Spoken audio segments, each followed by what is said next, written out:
In Moscow, the hammer and sickle is lowered for the last time, and an era comes to an end.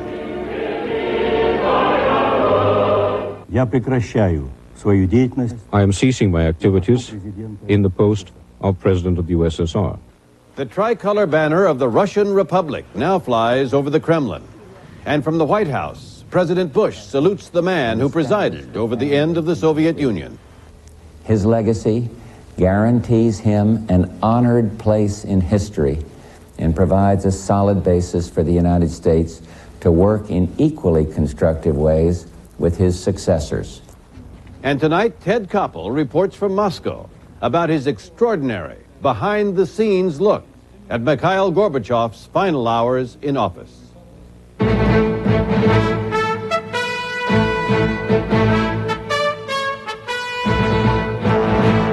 This is ABC News Nightline. Reporting from Washington, Sam Donaldson. Mikhail Gorbachev said it best today, just moments before he resigned his post as the last president of the Soviet Union. If you have to go, you have to go. It's that time, he said. Time for Gorbachev's departure, but of greater importance, time for the end of a state that in its brief 74 years had murdered and oppressed its own people, enslaved other countries, and threatened the peace, the very existence of the whole world. On this day of historic change, Ted Koppel watched the transition from the inside. He joins us now from Moscow. Ted, you spent most of the day with Gorbachev, both in public and in private. What's the strongest impression you came away with? Well, I must tell you, Sam, the strongest impression I got is of a man who is at peace with himself, who, as he told me this morning, has gone through the most difficult psychological aspect of a tough decision, and that is the decision-making process. Once he had made the decision to leave, once he decided to resign, he has been remarkably tranquil, and I've seen him at least half a dozen times over the past week. And we have spent, I guess, the better part of 3 hours together over that time. And I'm just astonished at well, I was going to say passivity of the man. That's the wrong word to describe Mikhail Gorbachev, but perhaps tranquility is an appropriate word. He is a man who is at peace with himself, at peace with what he has done over the past few years, and at peace with the message that he delivered today to the, I was going to say the Soviet people, to the Russian people. Наверняка каких-то ошибок можно было бы избежать. No doubt it might have been possible to avoid many mistakes, to have done much in a better way, but I am sure that sooner or later our common joint efforts will yield their fruit. Our peoples will live in a prosperous and democratic society. I wish all of you the very best. In a curious way, Mikhail Gorbachev is, to this very day, a much more popular figure overseas than he is here in his own country. So it is with, I guess, some apprehension that John Donovan went out today to get the reaction of Muscovites to the resignation of the man who has been the president of the Soviet Union for the past 6 years. When Mikhail Gorbachev's face appeared on the TV set at Moscow's Byelorussiya train station tonight, some people looked up and listened. Some people deliberately did not. But most, it seemed, had their minds somewhere else, catching the train, getting dinner, getting home. The events that most of the world calls the end of an era, Gorbachev's resignation, and the last lowering of the Soviet flag that flew over the Kremlin Dome, were mourned by few of the people who had passed their lives under that flag. It is difficult to pinpoint when exactly the people of this country wrote off Gorbachev. Obviously, it was after they realized they didn't have to fear him, and probably around the time they began to think that his attempts at economic reform had made their living standards worse rather than better. On his last day in office, it seemed that his own people had stopped giving much thought to Gorbachev a long time ago. Beneath these mammoth gates that Stalin built to last forever, leading to a park that celebrates all the Soviet Union would ever achieve in the fields of science and agriculture and engineering, the ticket taker did not even want to talk about Gorbachev today. Don't ask, she shouted, and then went on to curse the good-for-nothing foreigners bothering her with questions. Her colleague, who has worked this gate since 1957, was not so hot-headed, but she was against Gorbachev. Good that he resigned, she said. It's his fault that everything here has collapsed. What we heard over and over today from colleagues Gennady and Ivan, from soldiers Kostya and Pasha, from close friends Valery and Luda, was that Gorbachev had done them some good a long time ago. 3 years ago, says Valery, I'd have told you I liked him. He changed a lot in the world, Luda says, but not here. He hasn't done anything for us. But once people thought about it, they admitted that Gorbachev had opened their lives in many ways, that even if they may be afraid of running short of food or fuel this winter, they no longer are afraid of their government and its police. They can criticize their leaders, turn them into dolls if they want to, and that is mostly a good thing, although today the street sellers complained that the Gorbachev model isn't selling as well as it used to. Thanks to Gorbachev, Moscow bookstores have real current event sections and political science departments, where, it turns out, Gorbachev's writings remain on sale, and according to this saleswoman, still sell well. But Gorbachev was always popular with his country's more educated people, the playwrights and the novelists, whom he rescued from censorship. I wouldn't say that he's very popular. On the contrary, he's completely unpopular. But at the same time, I think when in 5, 10, 20 years, he will be greeted as Peter the Great or Alexander II, I mean, the best Russian tsars. It was not only in the libraries of intellectuals that we found such sentiment.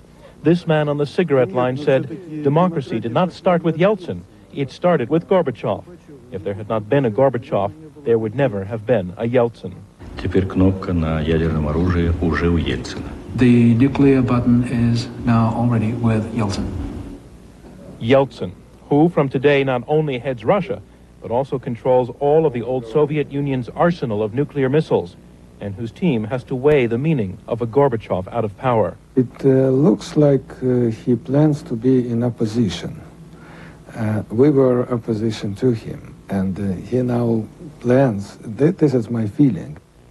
Tonight he signed away his power, and without it, it may be that Gorbachev will never again walk with footsteps that shake the globe.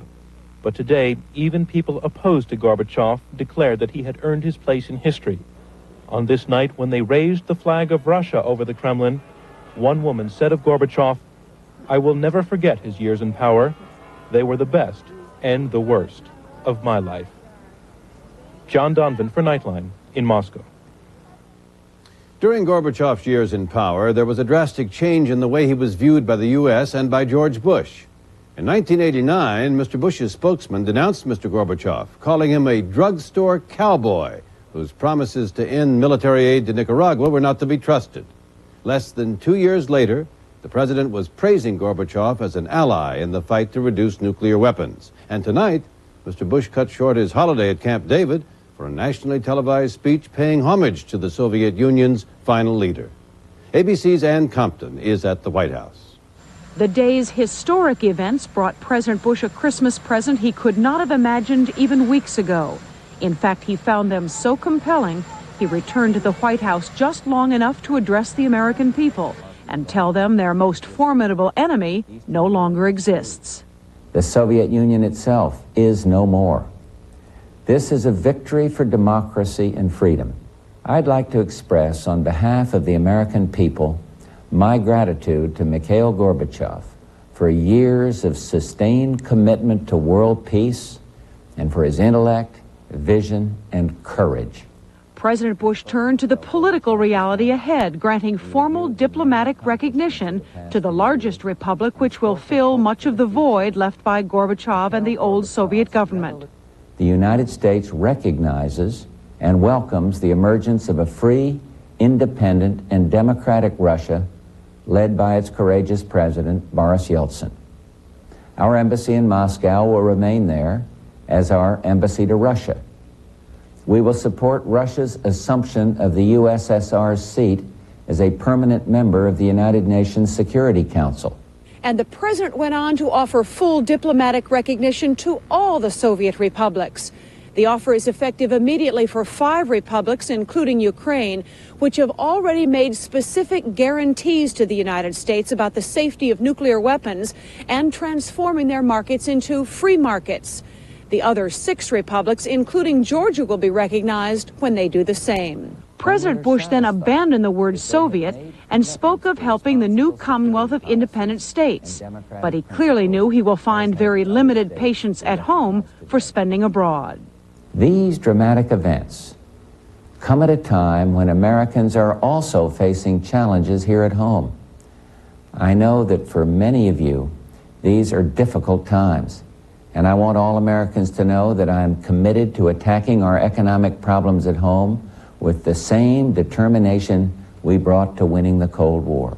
After his address to the nation, President Bush returned to Camp David, but he said he made the special effort to come down here tonight because he has now witnessed one of the greatest dramas of the 20th century. Sam? Thank you, Ann. When we come back, we'll be joined again by Ted Koppel in Moscow. This is ABC News Nightline, brought to you by General Electric.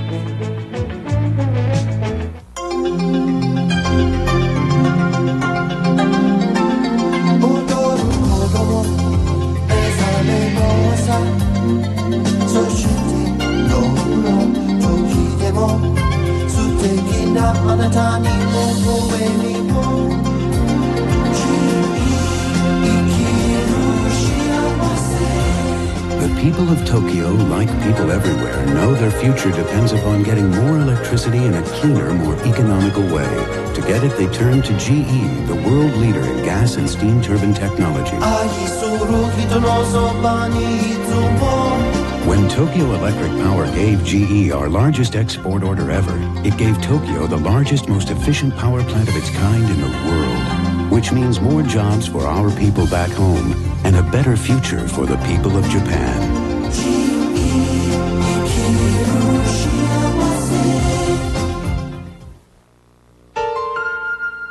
Volunteers are needed for these. The Tennessee Department of Youth Development is in need of volunteers in the Bellevue area to tutor students in science. Volunteers are needed by the Community Help Center in Mount Juliet to help sort clothing, prepare food boxes, and assist with general maintenance. Waves Incorporated needs volunteers to work one-on-one with autistic clients and in the geriatric unit to help with craft and exercise programs. Travelers Rest Historic House needs volunteers to help with the 12th night celebration scheduled for January 5th. Call 832-8219 to volunteer. Cumberland Crisis Pregnancy Center provides pregnancy testing, counseling, and other services to women in need of help. They need volunteers to help in the office or to train to become counselors. If you are a nonprofit organization and need volunteers, write to WKRN at this address or call 256-8272. Gorbachev spends his final days at the Kremlin with Ted Koppel and offers extraordinary exclusive access to ABC News. The Final Hours, a special primetime Thursday. Tomorrow night, Ted Koppel and I will host a special edition of Primetime Live, The Final Hours, an extraordinary look at Mikhail Gorbachev's last days in office, beginning at 10 p.m. Eastern Time. Ted joins us again from Moscow. Ted, in that brief clip we saw at the top of the broadcast, Gorbachev admitted mistakes were made. In your conversations with him, did he give you any idea of what he thinks those mistakes were? Well, I think perhaps he feels that he did not move quickly enough to implement some of the reforms that were ultimately forced upon him. Gorbachev is a man, you must remember, who to this very day speaks with some regret of the breakup of the Soviet Union. Even at this very moment, he does not think that was a good idea, and I must tell you, some of his closest aides, with whom I've also spoken over the past few days, are much blunter than Gorbachev has been. They think it has the potential of being a disaster. So in one sense, what Gorbachev did, I guess he would do again, and that is try to delay, forestall the breakup of the Soviet Union, but he also recognizes that if he had moved a little more quickly in making some of the reforms that have now been implemented here in the Soviet Union, he might still be president of the country today. Well, Gorbachev explains, as I understand it, that he did not move quicker because he could not. He had to placate the right wing. He had to do a balancing act. Did he discuss that with you? Well, he did not, although I'm sure his reference there is, in a sense, self-explanatory. It was only last August, after all, that he was briefly overthrown by a coup of right-wingers who were afraid of precisely the kind of thing that Gorbachev was trying to prevent. Ted, your point that you made earlier, though, I think also is on display last August. At the end of that coup, Gorbachev was still trying to preserve the Communist Party. He was a reformer, certainly, but at least until that point, his reforms were aimed at preserving the power of the very party that he'd served all his life. I think you're absolutely right, Sam. If one thing can be said of Mikhail Gorbachev, it is that he is a humanist. I think he tried to put a human face on communism. I must tell you, having observed him over these last few days, I'm enormously impressed with the man's character, the strength that he has shown. You can imagine these have not been easy days for him. But you are quite correct in your observation, and that is throughout, Mikhail Gorbachev has been and is to this day a dedicated communist. Did you get any impression that Gorbachev might be willing to concede in retrospect that he personally stayed too long? As you know, there's a lot of conjecture and a lot of discussion from many quarters that, in fact, he should have resigned months, if not years ago. Well, I suspect you're right, Sam, but let me tell you what I think is behind that. Even though Mikhail Gorbachev has been publicly very gracious in the comments that he has made about the kind of cooperation that Boris Yeltsin and his government can expect from him, that is Mikhail Gorbachev, the fact of the matter, again, is, and I refer back to conversations with members of his staff who privately are much blunter than Gorbachev has been in public, they're not crazy about Yeltsin. They don't like him, they don't like the people around him, they don't like what they consider to be the shabby way that Mikhail Gorbachev has been forced out of office. So I think there may have been a certain stubbornness at play here, where Gorbachev was digging his heels in and saying, in effect, I'm damned if you're going to push me out of office. But of course, as we all know, these days Yeltsin has the power. Well, there's a terrible irony here, isn't there? Gorbachev and Yeltsin were once great friends, pals, and then Gorbachev engineered Yeltsin's removal from the power structure of the Communist Party. And now the man that he cast down has come back and bested him. That must have been a terrible blow to him. Well, I'm sure it was, Sam. There was a time, I must tell you, until not too long ago, when I thought that Gorbachev and Yeltsin needed each other so badly that neither one could really do without the other. To a certain degree, that may even still be true. And while I've been harping for a couple of moments there on the hard feelings that exist between the two men and certainly between their two staffs, I must also point out something that is truly historic in this country, and that is, this is the first time in many, many, many years that a leader has not been removed either because he died or because he fell from grace and was thrown into jail or killed or was sent into exile in disgrace. Ted, let's look ahead to what is going to happen under Yeltsin and what Gorbachev's future may be. And we'll do that when we continue our discussion in just a moment. Hi, I'm John Madden with some of America's Olympic hopefuls, announcing Chrysler Plymouth's Drive for the Goal holiday clearance. That means a donation to the U.S. Olympic team and big savings to you. Up to $2,000 or low financing. Save on Voyager and Acclaim. Get $1,000 back on Sundance. Get big savings on Imperial and LeBaron sedan. You save and the Olympic team wins. What could be better? See your Chrysler Plymouth dealers now. The holiday clearance ends soon. For thousands of special values, this is the best week to buy at Sears. For example, right now, this powerful Craftsman 2-horsepower 6-gallon wet-dry vac of $59.99 value is only $39.99. But hurry, Sears' best week to buy ends soon. 8 a.m. the day after Christmas is the start of Sears' best week to buy. Save on thousands of great sale items like 30 to 50% on fall and winter outerwear and 30 to 50% on gift wrap, artificial trees, and trim. So get to Sears the day after Christmas for the best week to buy. Last night, Daddy came home real funny for a while. Then he got real mad and scared Mommy. And she was crying and she said, "Please don't pretend anymore. Get some help." If you have an alcohol or a drug problem or love someone who does, call the Baptist Drug and Alcohol Recovery Center now, 329-7777. Please don't pretend anymore. Get some help.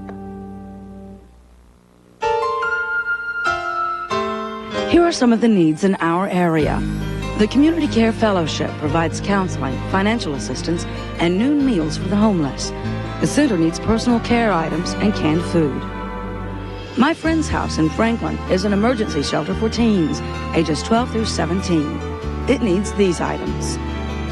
Samaritan Recovery Community is a treatment center for men and women who have alcohol or drug dependency. including those who cannot afford to pay. The center needs personal hygiene items. Call this number to help. Tennessee Department of Human Services needs radios, clothing, sports equipment, fishing tackle, gloves, hats, and winter clothes. Crittenden Services helps pregnant women and adolescents, expectant fathers, and young families. It needs these items. If you're a nonprofit agency with needs, write WKRN at this address or call 269-6765. Mothers, beware. Could a doctor give you misleading prenatal care? It's more likely than you think. Some valuable lessons for anyone who's pregnant on 2020 Friday. America's first test tube baby is turning 10. Tomorrow, Elizabeth Carr and her parents. Also treating the common cold, plus Diane Keaton on Good Morning America tomorrow. Ted Koppel joins us again from Moscow, where it is how cold, Ted? It looks like it may be 20 below. Let me put it this way, Sam. I think there have been plenty of people who have stood in the shadow of the Kremlin and have trembled for other reasons. I'm not trembling for fear, but it is getting pretty darn cold out here, and there's a fairly brisk wind whipping through. That obviously behind me is St. Basil's Cathedral. The Kremlin is over there, and the Russian winter has begun to set in. Well, fortunately for Gorbachev, the two of you spent most of the time indoors today. Tell us about the access and what you learned. Well, actually, we began the day outdoors, and the access has been truly remarkable. I hope that many of our viewers tonight will be able to tune in tomorrow for your broadcast on Primetime Live. Among the things we were able to do this morning, and remember, this was Mikhail Gorbachev's last day in office. He took about half an hour to go on a walking tour with us inside the Kremlin grounds. I think you may find that both visually and substantively interesting. And then what was perhaps the most extraordinary access that certainly I have ever had in a career that spanned 30 years was when we were invited in by Mikhail Gorbachev to videotape his final conversation as the president of the Soviet Union with his old friend George Bush, the president of the United States. Алло. Да, Джордж, дорогой, приветствую. This was not just a conversation between two statesmen, but a conversation between two men who truly have become old friends. Барбару, всю семью. Well, Ted, what's ahead for Mikhail Gorbachev? He said today that he wasn't going to go hide in the woods. Did he give you any idea what that meant?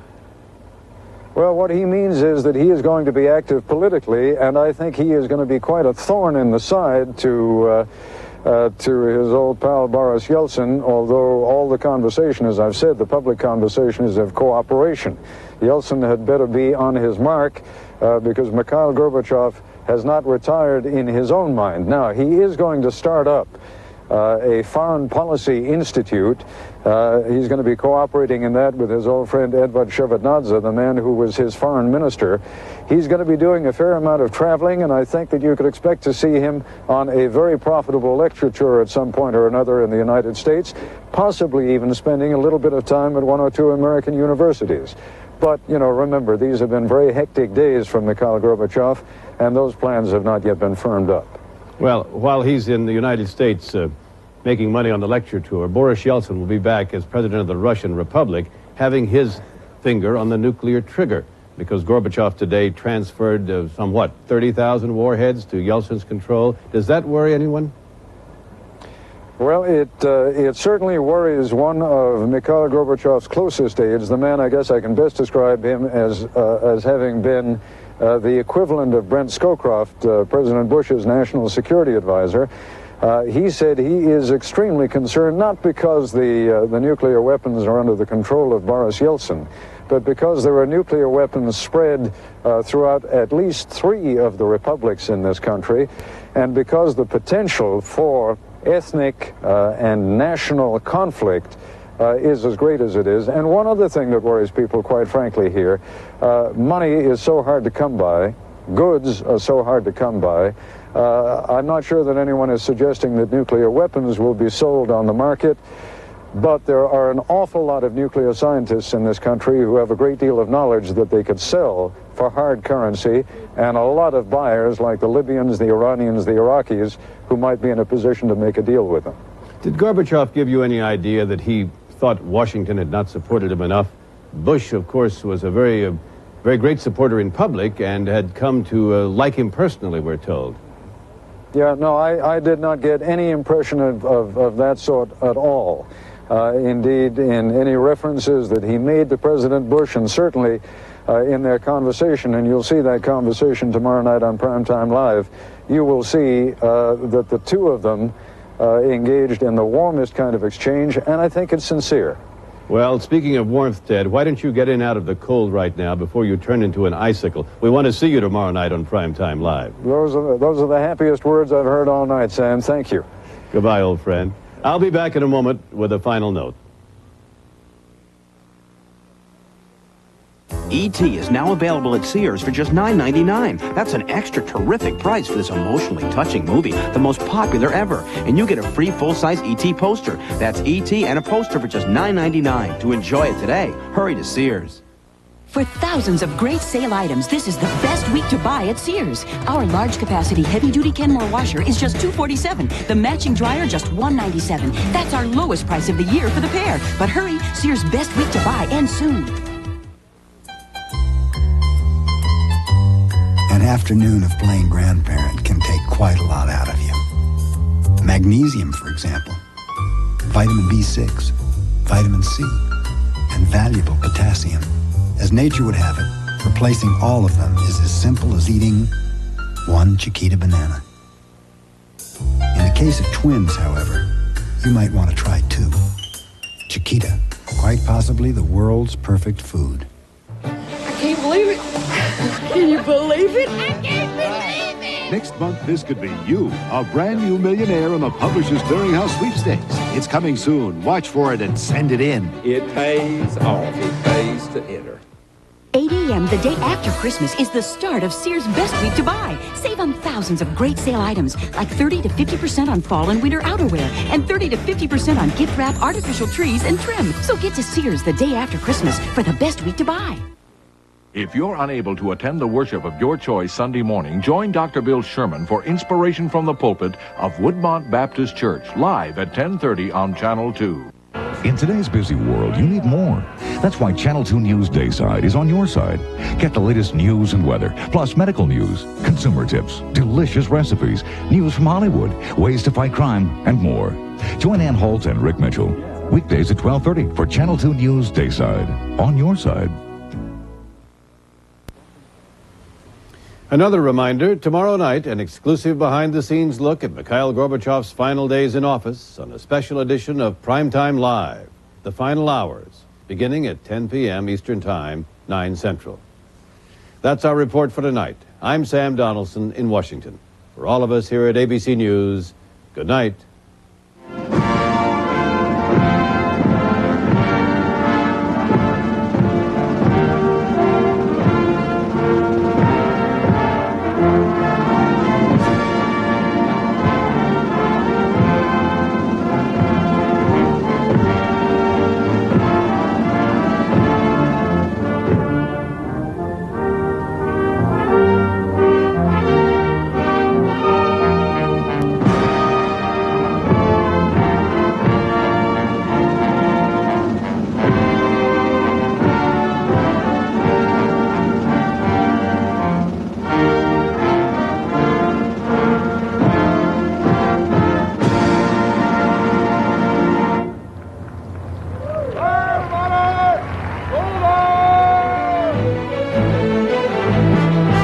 This has been ABC News Nightline.